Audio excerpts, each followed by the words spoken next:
Hello, my name is Avi Ackerman. This is an interview about Burrito Brothers for the Gainesville Business History Oral History Project run by the Inquire Capitalism Program of the History Department at the University of Florida. Understand that for us and for the public, the information you are providing is a gift, as it is an incredible historical resource and we dearly appreciate it. This interview will be a part of the UF Oral History Collections through UF Digital Collections and YouTube. Please introduce yourself. What is your full name and could you please spell it? My name is Randy Akerson. My first name is Randy. My last name is Akerson. All right, so we'll jump right into it. Can you tell me a little bit about yourself? Were you born in Gainesville? Did you grow up here?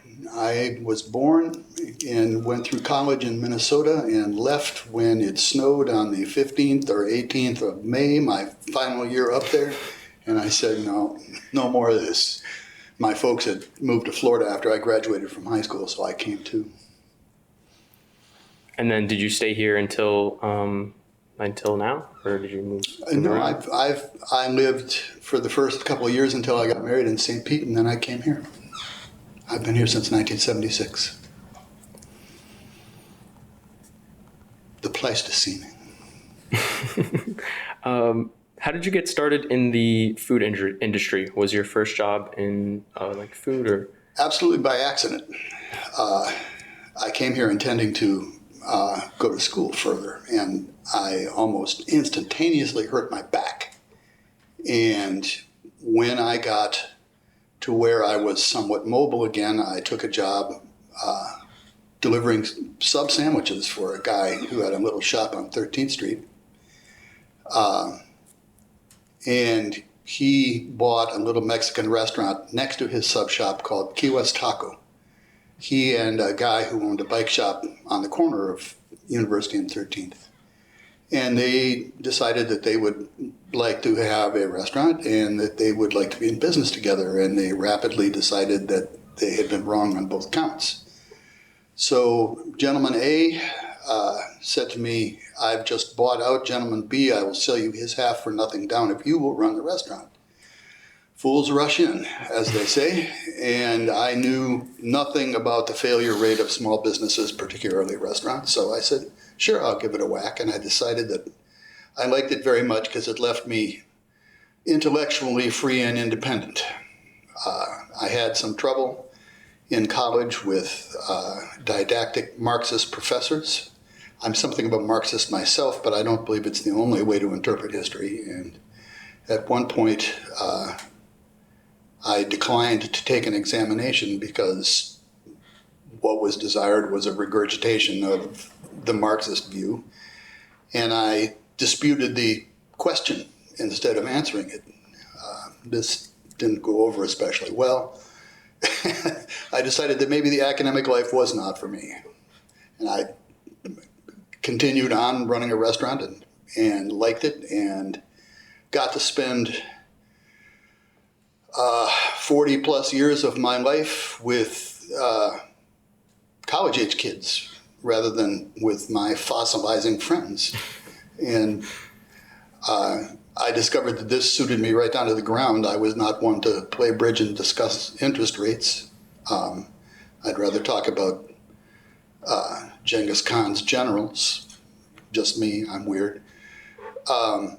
And I just, the restaurant was successful, and I continued at it.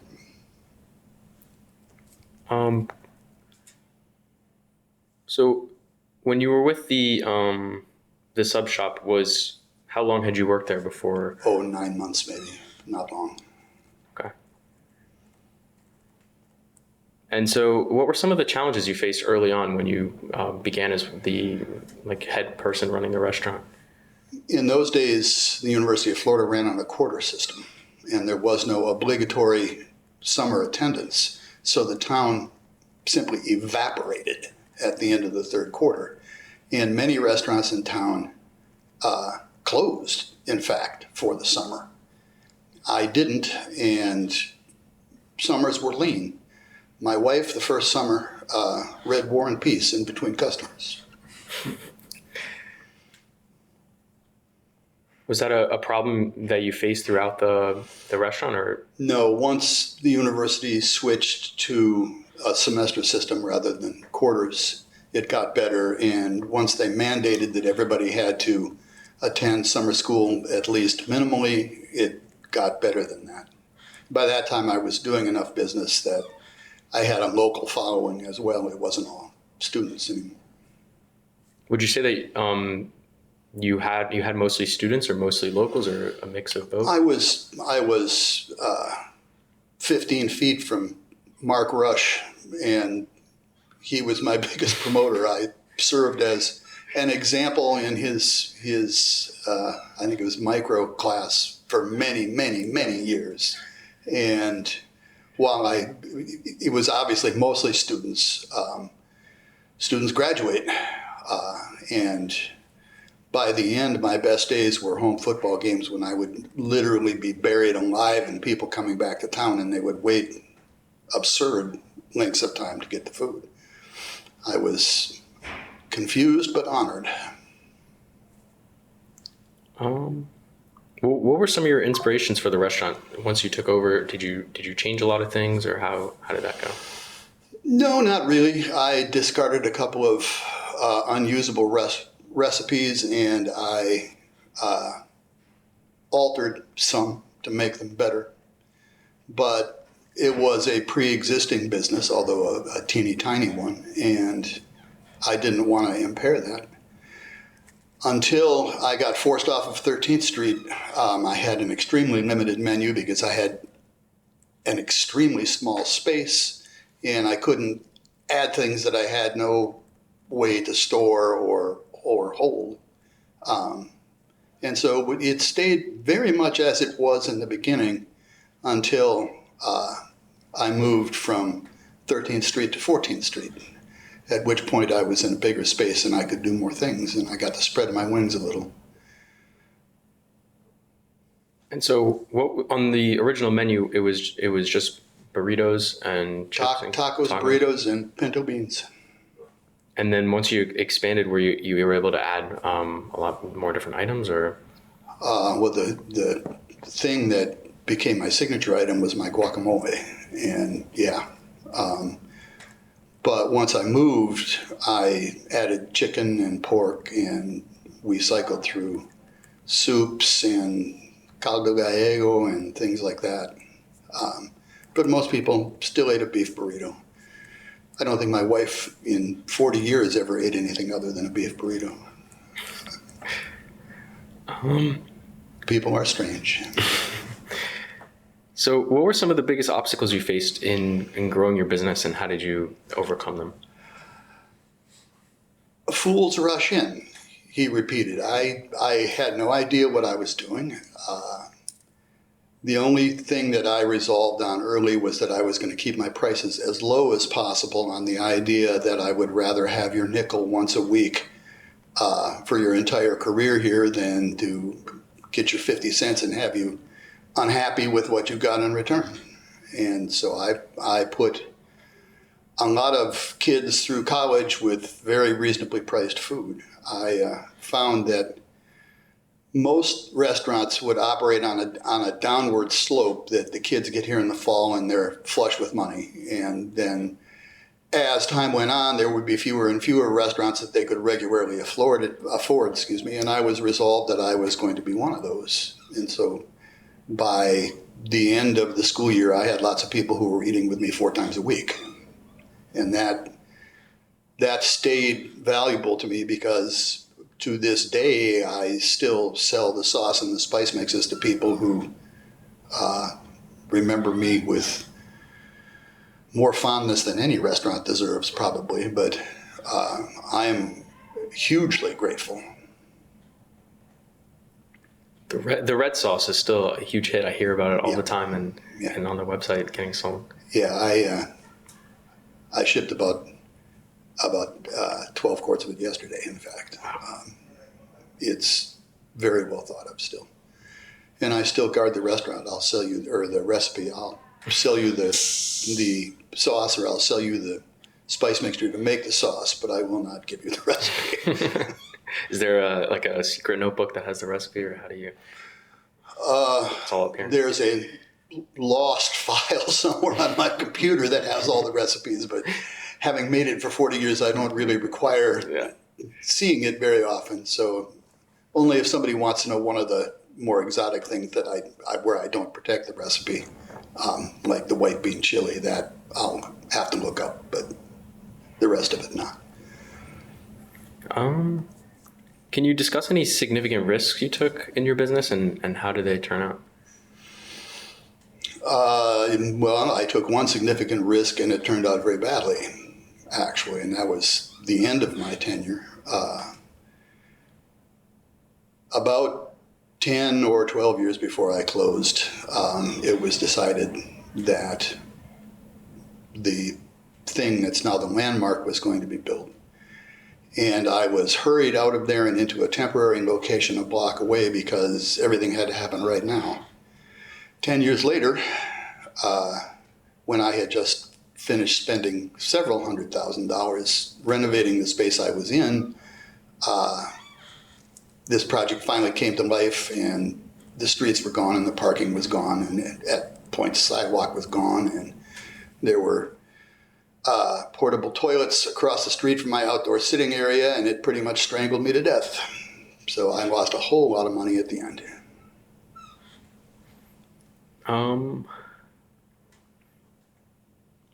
So how did your business evolve over the 40 or so years it was open? Mostly it didn't. What happened in Gainesville is that restaurants like mine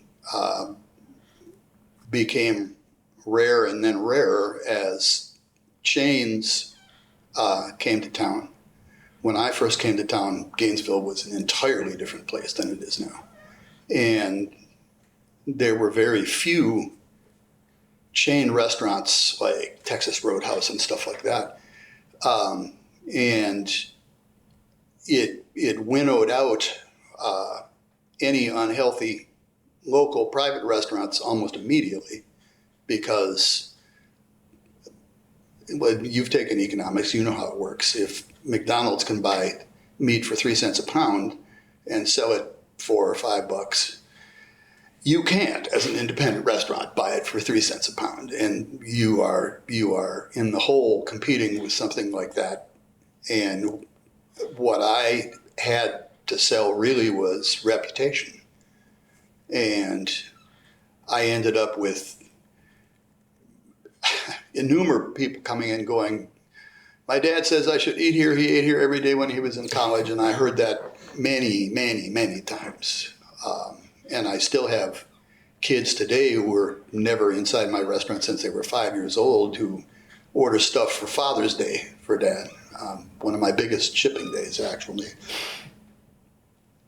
And I still sell T-shirts with regularity. It amazes me, really. I don't know of any other restaurant like me in that sense that has this ongoing, I don't know what you'd call it, but this ongoing love affair with the people who ate there. And the impoverished students would later go on to be investment makers and stuff, and wouldn't blink at having to pay the FedEx rates to have things shipped to them. I can't make the food anymore because I don't have an approved kitchen, and at 72 I don't really want to make the food anymore. But the stuff I can legally sell, I do. And despite the fact that my Facebook account disappeared and I'm so technologically incompetent that it took me years to get a functioning website, they're still there. It amazes me. It humbles me, in fact. I don't really understand how any restaurant can deserve that. When I announced I was going out of business, I had people fly in from as far away as California And the wait just to get in the door was several hours. You don't even know how to react to that.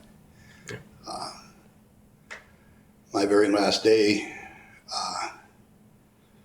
with about an hour or two left, I brought my entire staff into the kitchen and said, I just want to introduce you folks to these people. It's not me, it's been 3 generations of them that have done this. And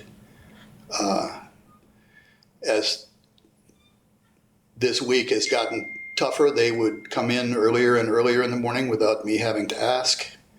And to the point that they were coming in at 4:30 and 5 o'clock to make enough food to keep me open until 7 in the evening until we ran out. And I just said, there was a general once who looked at his troop and said, there's nothing left but the heroes. And that's what I had at the end. And those kids have gone on to do wonderful things. Some of them are still like my kids. So the staff, did you have a lot of like turnover, or were you able to maintain some similar staff over the course of being open? Any restaurant is going to have a fair amount of turnover because it's people who have never worked in a restaurant before really don't understand what they're letting themselves in for. But I think I was a good boss. I had several employees that stayed for 10 years and more. And this was despite the fact that they could probably get a better paying job. But I did a new schedule every week. I never said no to a request for the day off unless I absolutely had to. At one point, every single person I employed asked for a night off to see Modest Mouse. And I just threw it back at him. I said, I'm not doing this. You decide who stays and who gets to go because I'm not going to do it. And they did.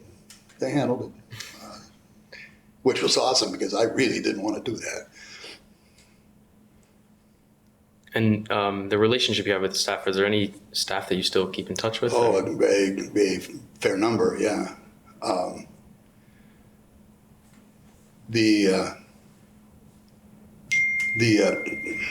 Sorry, let me shut this up.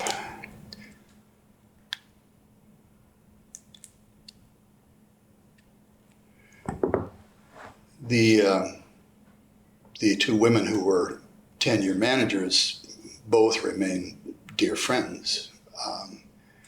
And a great many of them are Christmas card and Father's Day contact friends, but friends still. Mm-hmm.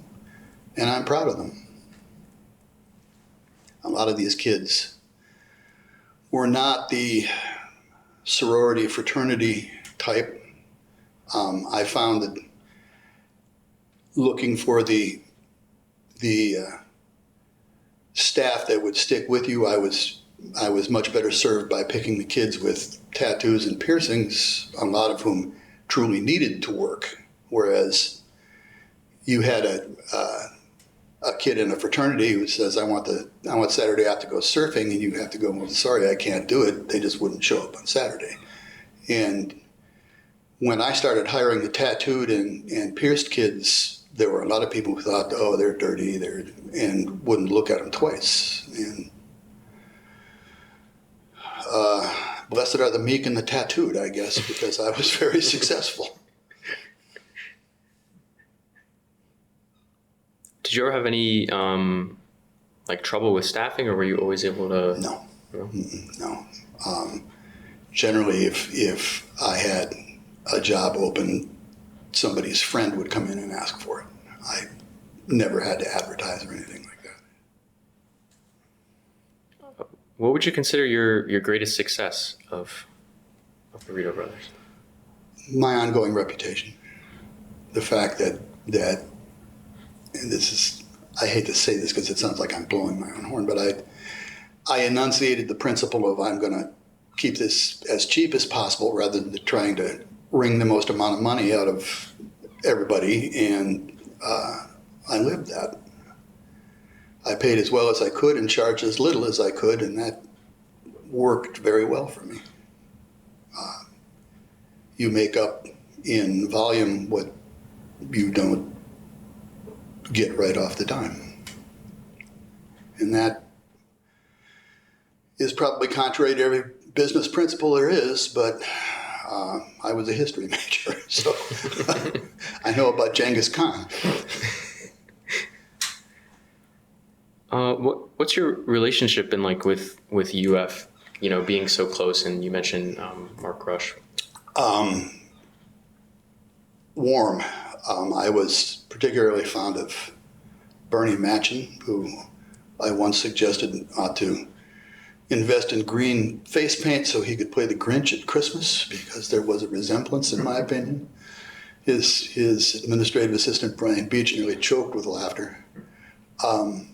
But UF was always good to me. I never had any trouble with them. And other than that, it's just, it's this big, huge institution, and I was this little tiny restaurant. We didn't even have that much interaction, really. They wouldn't give me a park anywhere to Cal. That was my only issue with the university, and I didn't really need it as much as I just wanted it for convenience. Well, if it makes you feel any better, I don't have any decals either. I'm a student.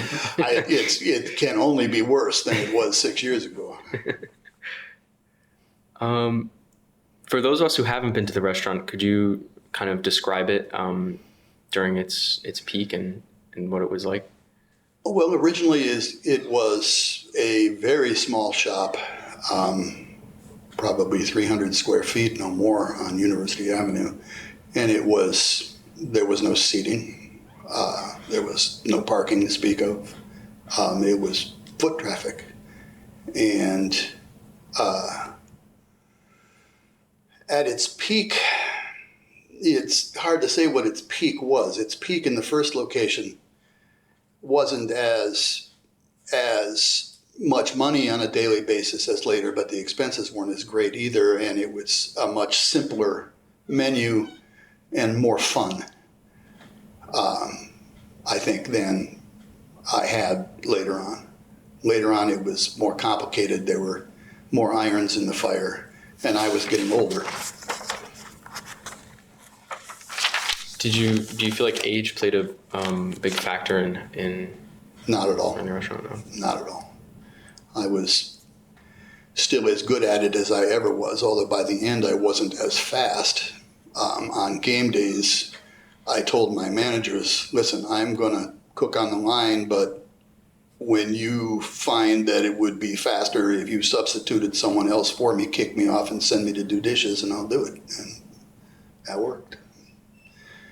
Giving them a certain amount of autonomy to do what they thought best rather than indulging my own ego, thinking I must be the best burrito maker that ever lived, which is kind of a weird assumption for someone whose ancestry is entirely Nordic. My parents never really understood what the hell I was doing. Burritos. I don't think either one had ever had one. So when you mentioned, sometimes doing dishes on game days, were you always kind of working the line, or what was your? I loved the line on game days because it would be so busy that you'd have big long strings of tickets, and you'd just go full crank from the minute you opened the door until the shift changed. In my case, I worked the early shift, and it was enormously satisfying. The days that were hard were the days where it was raining and cold and therefore slow. And restaurant work is boring if you're not busy.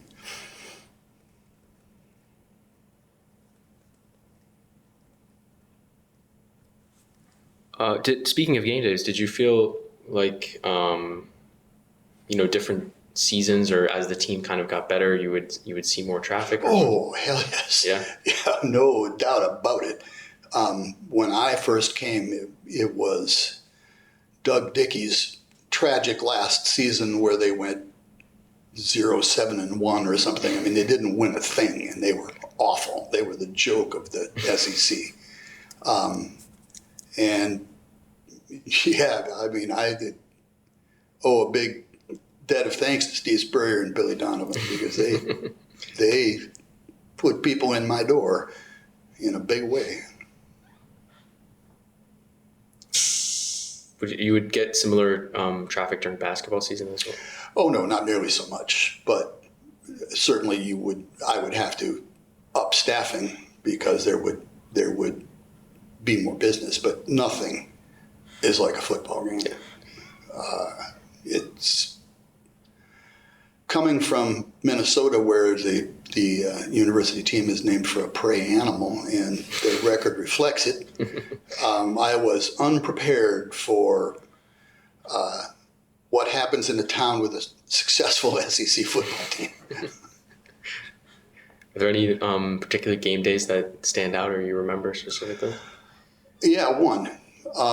And that is because it's the only one where I ever got to go to the football game. I think it was my 45th birthday, and one of my friends insisted, and it wasn't a big rivalry. I think it was back in the days when we beat the snot out of FSU with regularity. And I went and I sat in the student section and got barbecued all afternoon, and then I walked back up University Avenue in this sea of people. And a car came driving the other way, just sort of shoving their way through the crowd. And an altercation occurred between the driver and some guy outside, ended up with him throwing a punch through the window. And I thought, oh, I'm going home. I'm going to watch this on TV. I'm not doing this again. It looks like fun, but I had my heart broken by athletic teams when I was a kid. I don't wear my heart on my sleeve for the Gators or anyone anymore. Did you ever have any regular customers from the football team or anything like that? Oh yeah, although mostly I wouldn't know about it until later because I would be in another room or my back would be to them or whatever. The UF athlete who I remember most clearly in my restaurant is Abby Wambaugh. And I was a big fan of that first championship. See, for me, that's football. The one you play with your feet. I was a big fan of that team. I gave the coach, I think, a coupon good for anything she wanted for a year after that. She said it was the best thing she got, which I am inclined to doubt, but it was nice to hear.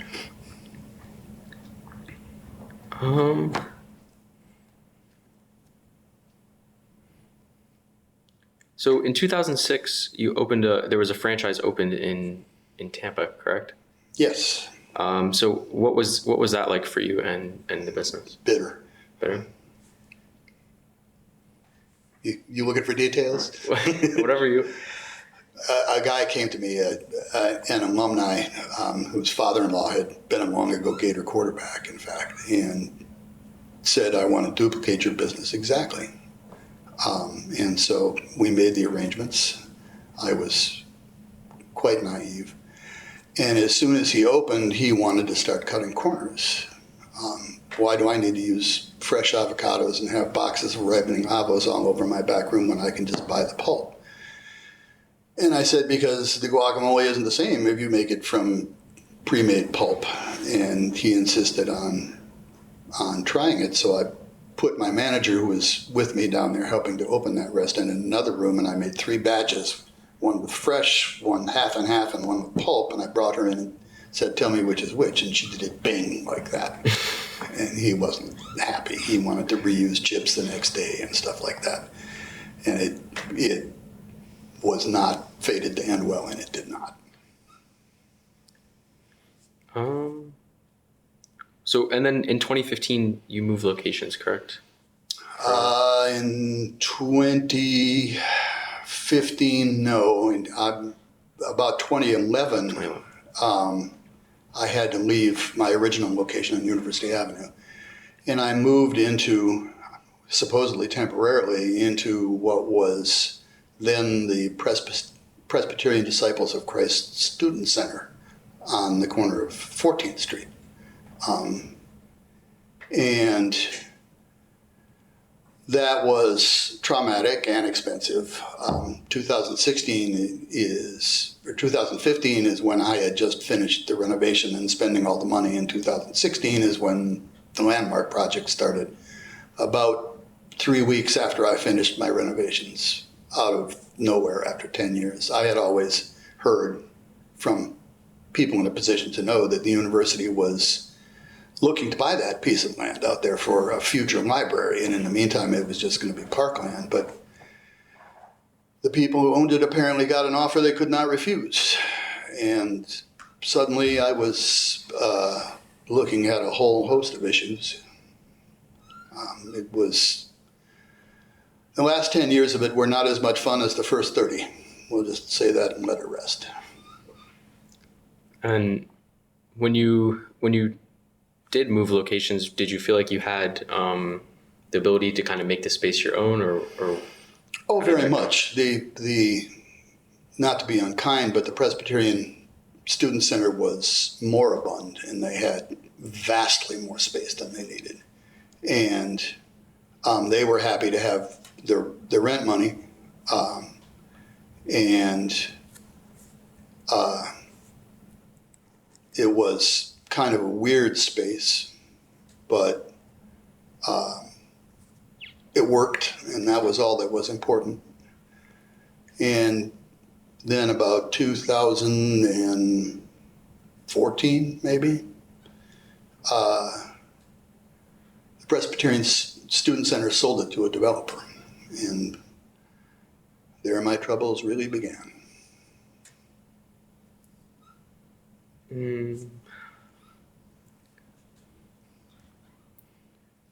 Did you ever foresee having to close the restaurant? I know you mentioned that the construction project was kind of in limbo for years. I anticipated being able to sell the restaurant, but what the construction, the renovation of my own building while I was still in it, and then the construction of the landmark project right next to me,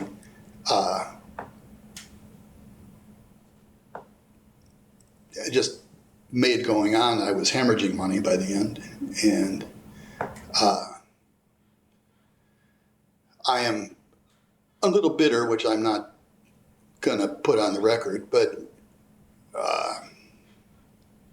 I anticipated that the whole thing would go smoothly. When my new restaurant was done, I was very happy with it. You were able to sit down in air conditioning for the first time. You could have a beer for the first time. It was great, but it was also sort of, in economic terms for me, like the Titanic. I put a lot of money into it and it went straight down. And I think my wife has never quite forgiven me. And then when you guys were going through kind of the most difficult part, you did receive a lot of support from the community and through GoFundMe and other. The GoFundMe I had nothing to do with. Somebody set that up on my behalf without my foreknowledge even. And yes, it did help some, but I always had very mixed feelings about begging for somebody else to pay my bills. The truth of the matter was that while that project was going on, you couldn't even get to me some days. And the city wouldn't even let me put up a sign on the building that said Burrito Brothers because of the College Park regulations. There was a big sign that said University Disciples of Christ Student Center, which apparently used up all the square footage that was allowed, and so I didn't even have a sign. It was not the best time of my life, but I think this makes us better people ultimately. If everything is beer and Skittles your whole life, you can't really understand happy if you don't also understand sad. I try to be philosophical. Socrates I am not, but I try. How did you start the idea of selling the sauce and seasoning and the merchandise online? How did that come out? I got a call from a guy one day. He said, "You don't know me. I didn't go to school there, but my wife did. She's 7 months pregnant, and the only thing she can think of is she wants to eat Burrito Brothers." And I said, "All right, where are you?" And he was at Long Island. And I said, "Well, I'll tell you what. I'll make a couple of burritos with no lettuce, and I'll freeze them, and I'll send them to you because I don't even know if this will work." I think they named the kid after me. So I said, "Well, maybe there's something here."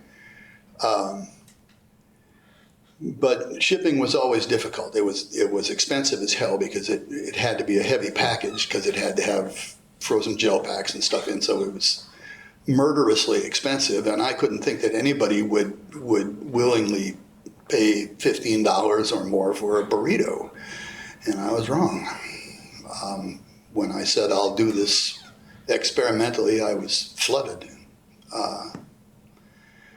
And this title thing still happens to me, kind of. I hiked the Camino de Santiago a few years back, and I announced that I was going to be away for 4 months, probably.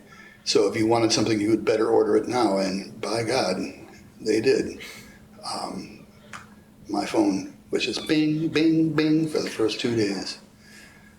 It is enormously heartwarming that even 10 years after, when I go home today, I've got 3 orders to ship. It blows my mind.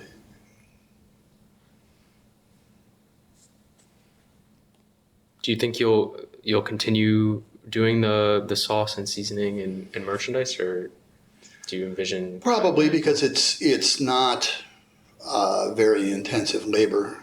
I sit out on my front step and sell it directly for less money on home football days, and it's I've never advertised that, but more than just a thing on Facebook going, "I'm going to be on my front porch tomorrow." But I always get a few people coming by, and they always are just effusive.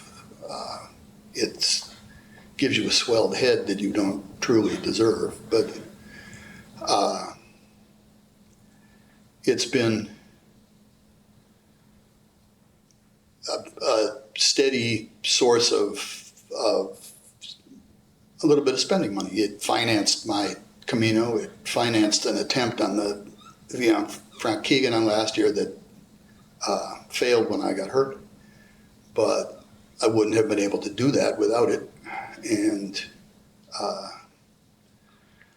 as a 72-year-old who was once rebuked by a rabbi for having only questions and no answers, this kind of thing is very important to me. I intend to walk the Camino again next year. And I expect that will give me another big lump of orders all at once while everybody stocks up until I get back. But when I get back, it's easy to make the spice mixes. It's not difficult to make the sauce. To get the t-shirts, I just call up Dragonfly Graphics, who I've used for 30 years, and say, "Do it." Why not? And it makes people really, really happy. So I see no downside. You mentioned hiking. Was that a big part of your life while you were? Oh, always, since I was a little kid.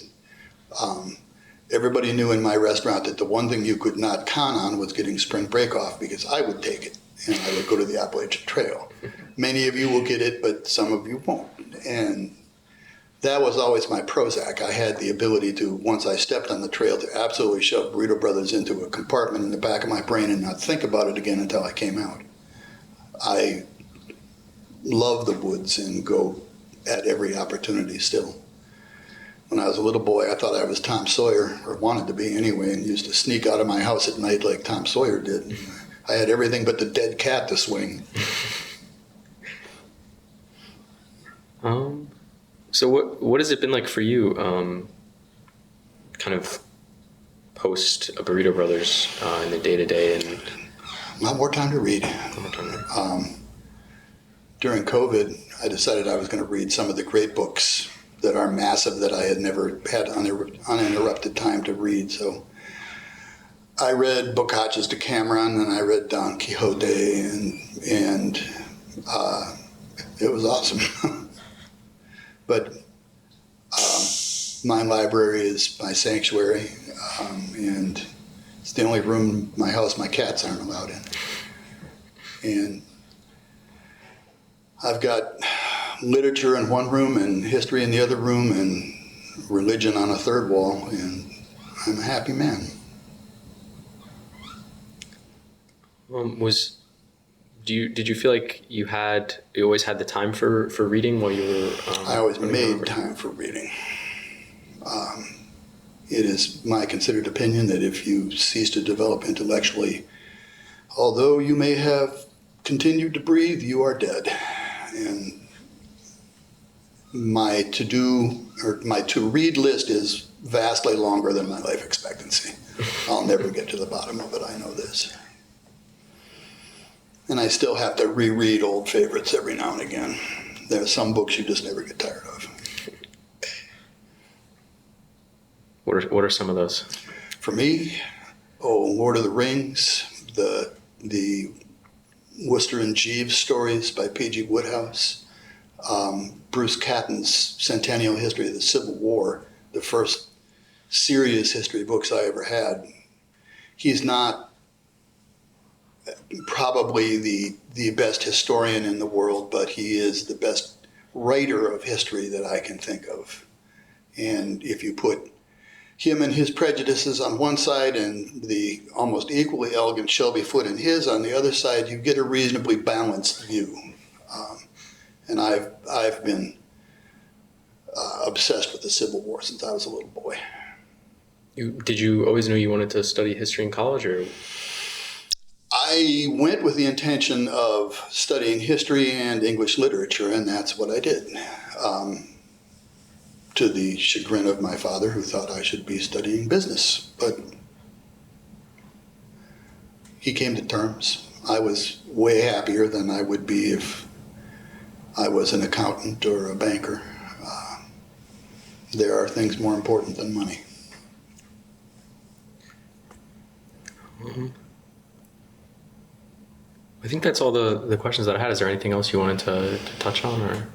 I have a quick question. Oh, go ahead. The name. So you said the place originally was called Key West Taco. Key West, and how did you come up with Burrito Brothers? I didn't.